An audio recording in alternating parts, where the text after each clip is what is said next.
Bonjour à tous, c'est Alex. Donc aujourd'hui tutoriel sur le bust. Je vais donc vous dire tout ce que je sais à propos de cette figure.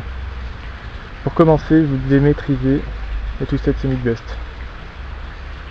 Ensuite, vous devez vous assurer que vous êtes bien capable de le rattraper au milieu du stylo et non pas au bout comme on le fait toujours en commençant et en apprenant cette figure. Une fois que vous arrivez à le rattraper au milieu, donc en faisant un petit geste en avant pour ceux qui n'y arrivent pas, comme ça, donc ça donne à peu près ça. Voilà. Toujours le ramener la main un peu en avant et laisser le stylo sur place, du coup votre main se décalera. Passé cette première étape, il va falloir essayer de faire un deuxième bust, donc c'est-à-dire se servir de l'élan du premier bust pour pouvoir le laisser faire un deuxième tour autour de l'index.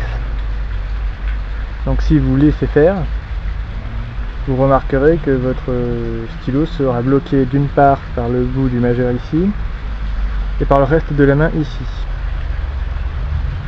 Pour pouvoir emmener le stylo autour de l'index, il faudrait juste que le plan de rotation soit légèrement au-dessus, c'est-à-dire ici. À ce moment-là, le stylo pourrait faire tout le tour de la main, de l'index, pardon. Le problème maintenant, ça va être comment amener le stylo à cette hauteur-là, de manière à lui permettre de finir son tour. Alors c'est très simple, il suffira de faire un saut. Il faudra faire sauter le stylo, mais au bon moment. Donc le problème ici va être de trouver le timing. Car si vous faites sauter votre stylo trop tôt, le stylo va bloquer entre l'index et le majeur, et si vous le faites trop tard, il va tomber. Donc je vais vous dire exactement où il faut. Laissez faire. Et exactement lorsque le stylo a fini de passer l'index, mais qu'il est encore sur le majeur, faites sauter. Comme ça.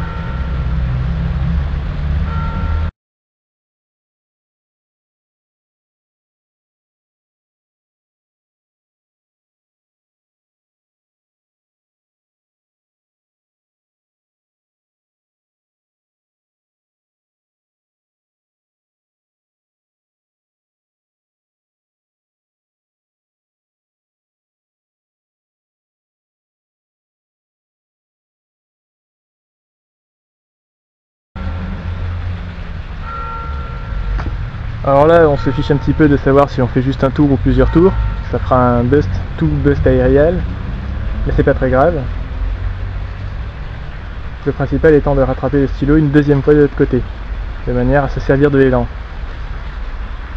Une fois que vous arrivez, grâce au majeur, à faire sauter le stylo et le rattraper de l'autre côté, il vous suffira de réduire le dernier saut jusqu'à un simple bust. Donc ça donnera... Au début ça donne ça, et ensuite vous essayez de faire un saut de plus en plus petit jusqu'à atteindre une simple rotation et donc un simple bust. Attention, j'ai dit que le majeur devait aider à faire sauter, néanmoins il est hors de question de plier le majeur, sinon ça fera absolument plus un double bust mais un bust to index around, ce qui n'est plus du tout pareil. D'autre part, pour ce saut, il est inutile d'essayer de le faire sauter avec l'index, encore une fois. Il faut attendre que ce soit sur le majeur. Dans cette position-là, bien sûr, il tourne encore, donc là je saute, mais il reste en place. Mais pendant le bust, il va bien faire le tour, évidemment. Si vous essayez de le faire sur l'index, à ce moment-là, vous serez bloqué. Donc pour le double bust, c'est terminé.